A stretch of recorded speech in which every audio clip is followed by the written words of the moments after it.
ឱកាសល្អដាក់មួយគ្រាប់ស្លាប់មាត់ខ្ទេចនេះគឺជាសម្ដីរបស់លោកប្រធានាធិបតីដូណាល់ត្រាំពេលមន្ត្រីជាន់ខ្ពស់អ៊ីរ៉ង់ប្រមូលផ្ដុំគ្នារៀបចំធ្វើពិធីបុណ្យសពឲ្យមេដឹកនាំកម្ពុជារបស់ខ្លួនគឺលោកអាយ៉ាតុលឡាអាលីខាមេនីក្នុងនោះរួមមានទាំងកូនប្រុសចំនួន3នាក់របស់មេដឹកនាំកម្ពុជារូបនេះផងដែរប៉ុន្តែកូនប្រុសដែលស្នងតំណែងជាមេដឹកនាំកម្ពុជាថ្មី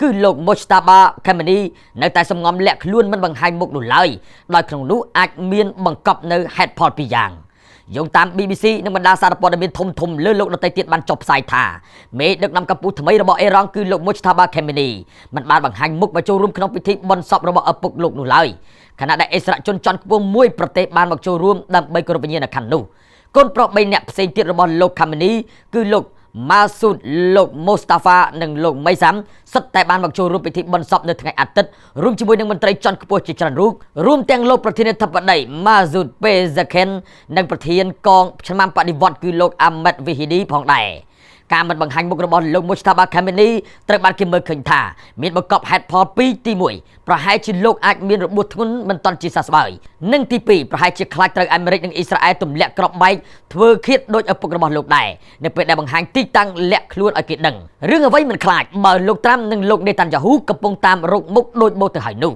ទីក្រុង Washington អាចកម្ចាត់ពួកគេឲ្យមាត់ទាំងអស់ក្នុងពេលតែមួយដោយដាក់តែមួយគ្រាប់ប៉ុណ្ណោះប៉ុន្តែយើងនឹងមិនធ្វើអ្វីបែបនោះទេព្រោះខ្លាចអស់មនុស្សចរចាជាមួយនេះគឺជាសម្រងសម្ដីដើមរបស់លោកត្រាំដែលចង់សម្ដៅទៅមន្ត្រីជាន់ខ្ពស់រួមទាំងកូនប្រុស3នាក់របស់លោកខាមេនីដែលមកប្រមូលផ្ដុំគ្នាក្នុងពិធីបុណ្យសពហើយត្រូវបានដកស្រង់យកមកចុះផ្សាយដោយកាសែតអាមេរិកអាស៊ីកាលពីថ្ងៃសៅរ៍នោ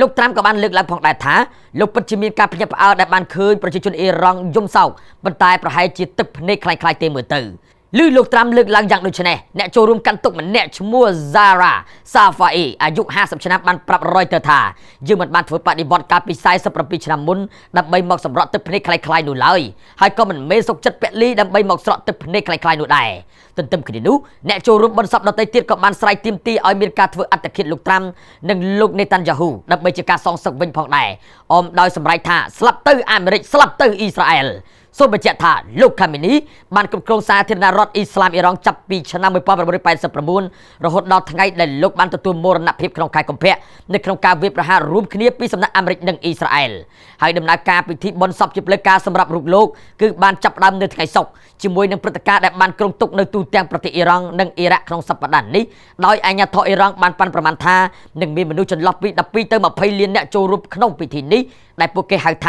ាពិធីបុណ្យសពធំបំផុតប្រចាំសតវត្សពិភពលោកបាត់សណ្ដាប់ធ្នាប់ឥឡូវសូម្បីតែពិភពបាល់ទាត់ក៏បាត់សណ្ដាប់ធ្នាប់ដែរមើលទៅ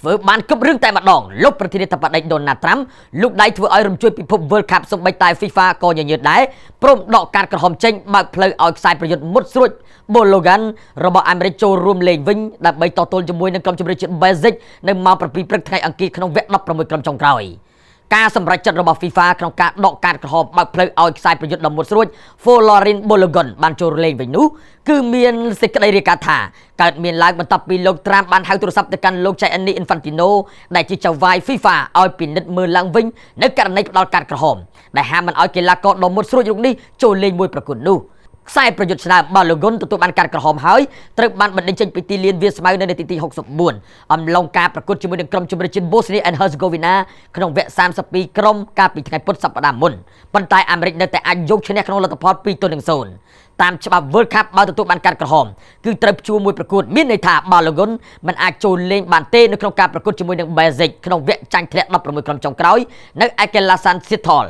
ប៉ុន្តែទោះជាយ៉ាងណាក្តីឥឡូវនេះខ្មៅបានប្រែក្លាយទៅជាសបានប្រែក្លាយទៅជាខ្មៅហើយសូមអរគុណទៅដល់ FIFA សម្រាប់ការធ្វើអ្វីដែលត្រឹមត្រូវនិងបានកែប្រែភាពអយុត្តិធម៌ដ៏ធំមួយនេះគឺជាសម្រងសម្ដីដើមរបស់លោកត្រាំក្រោយការប្រកាសរបស់ FIFAលោកត្រាំអបអរប៉ុន្តែបែរជាធ្វើឲ្យ Basic ផ្ទុះកំហឹងដោយសហព័ន្ធបាល់ទាត់របស់ប្រទេសនេះបានលើកឡើងថាខ្លួនពិតជាមានការភ្ញាក់ផ្អើលចំពោះការសម្រេចរបស់ FIFA ហើយកំពុងពិនិត្យមើលគ្រប់ជម្រើសទាំងអស់នៅមុនការប្រកួតចាប់ផ្ដើមការសម្រេចរបស់ FIFA មិនត្រឹមតែធ្វើឲ្យ Basic ហួចចិត្តនោះទេប៉ុន្តែក៏បានធ្វើឲ្យរំជើបរំជួលនៅក្នុងពិភពកីឡាបាល់ទាត់ផងដែរដោយមានអ្នកអត្ថាធិប្បាយនិងអតីតកីឡាករបាល់ទាត់នានាបានចេញមកចោទសួរថាតើ FIFA មានបានតម្កល់ភាពយុត្តិធម៌ជាធំដែរឬទេបើមិនដូច្នេះទេវាប្រកាសជាធ្វើឲ្យខូចច្បាប់ FIFA មិនខានឡើយទោះជាយ៉ាងណាក៏ដោយមានអ្នកខ្លះបានមើលឃើញថាលោកត្រាំមិនគ្រាន់តែក្រឡុកក្នុងឆាកនយោបាយនោះទេសូម្បីតែវិស័យបាល់ទាត់ក៏លោកចូលមកប្រឡូកធ្វើឲ្យមានកើតរឿងចម្រូងចម្រាសផងដែរ